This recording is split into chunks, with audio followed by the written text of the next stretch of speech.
When you're on your spiritual journey, one of the most frustrating things that you can experience is spiritual stagnation. What that is when you've done all you can on the spiritual side of things to cleanse, to clear, to remove hexes and generational curses, soul ties, etc.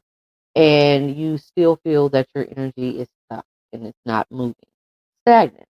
And that can be very, very frustrating for anyone, including you, but more so for the spiritual practitioner that you're working with. Like there's no spiritual progress being made, or you that you've hit the wall. You've hit a wall and you can't go past that wall. You've hit the plateau. Like in losing weight, when you lose weight, you lose so much weight and then you hit a plateau, and it's very difficult to get over that hump.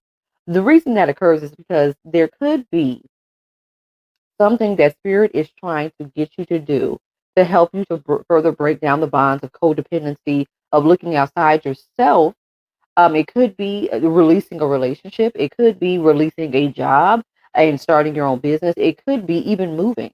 For me personally, my spiritual growth was stagnated because I had to move from Nebraska to Florida. And it took me a while. And during that time that I was still in Nebraska making my transition, things got slow. They got stagnant. And that's because I had reached the potential that I could in that. It looks like is this. Here's an analogy. You go to the doctor because you're having some health issues. You're in a health crisis, and they do a procedure for you, i.e., a ritual. That's what I do, a procedure for you. And you get instructions at the time of discharge from your doctor. Hey, go home, make sure you drink plenty of fluids, make sure you de-stress your life as much as possible. You're a little bit overweight, so we need you to start to exercise and to really change the diet. You have to change your diet. You go home thinking that you had this procedure and all is well, and you do none of the instructions. You heed none of the instructions that you were given at the time of discharge, and then you end up in a worse position or stagnant and stuck and not really healing or moving forward like you think that you should because you've had this procedure. Well, that shows that there is a part that you have to play. We can only do so much on the spiritual and the importance of environment in your spiritual growth.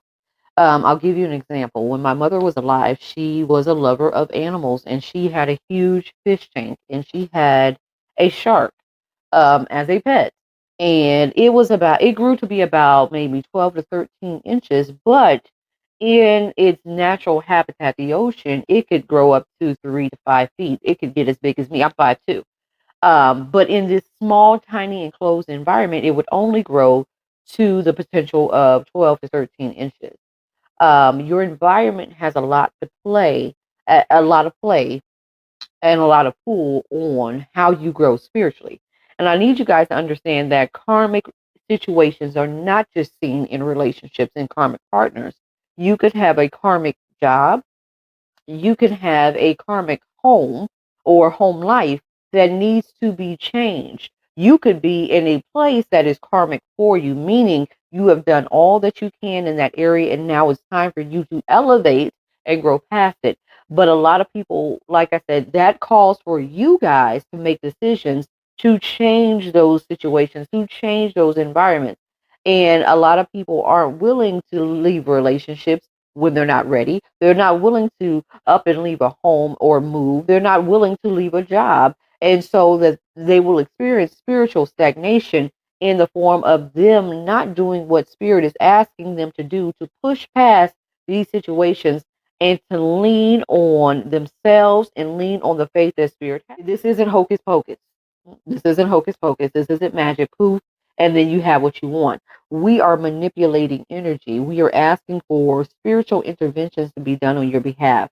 And some of those things, one, take time, and then some of those things too take you um, actually participating in them, meaning making decisions that align with the work that you're. So when you go to a practitioner, make sure that you understand what you're asking for and make sure that you understand your part in getting what you ask for, because you do play a huge role in the success or failure of the working that you're asking for. Meaning, if you know that you want love, don't stay in a situation or a relationship that is loveless. If you know that you want to tap into your abundance, understand that a job is only going to furnish you a ceiling for your income. But you as an entrepreneur, when you're working your hardest, there is no ceiling. So understand what you're asking for and be ready and willing to do the work to get. So the best advice that I can give you is this. If you have worked with a practitioner and they have identified behaviors, situations, environments that you are currently in that have got to go in order for you to progress spiritually, don't be afraid to let them go. I understand, me personally, I had a relationship that I knew I shouldn't have been in, and it caused me a lot of stagnation, so much so that it even caused me to permanently, get this, permanently get banned from live on here on TikTok, meaning that I would never be able to go live on my main channel again for reasons unknown. Just out of the blue, Spirit was like, shut it down, because I wasn't listening and I wasn't doing my part to clean up the environment that I needed to. And it wasn't until I made the decision and I didn't identify the relationship as a blockage, and I made the decision to leave that relationship, that 2 days after I left, I miraculously got an email from TikTok that said, "Hey, we reviewed your account and we have restored your live access." If that isn't clear indication that we have a part to play, and like I said, I'm coming to you not with advice, but with personal experience. I personally operate under the mindset: if it's a block, it has to go. It is not an if, and, or but about it. There is no second guessing it. I know what I want. I want to progress as far as I can spiritually.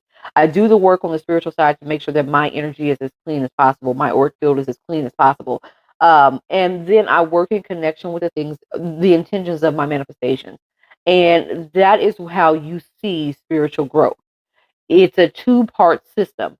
It's us, the practitioner on the spiritual side working with you, and it's you in the physical working on your behalf as well. So do not underestimate how powerful your decisions are, your environment is, and the things that you want for yourself are. If you are stagnant, start looking at where you could potentially be blocking yourself. And I guarantee you, once you identify those, and once you have the faith to say, I'm worth it, I'm worth it more than this relationship. I'm worth it more than this job. I'm worth it more than this environment. And you go for what you want, you're going to see that stagnation removed and you're going to go full steam ahead. I promise you.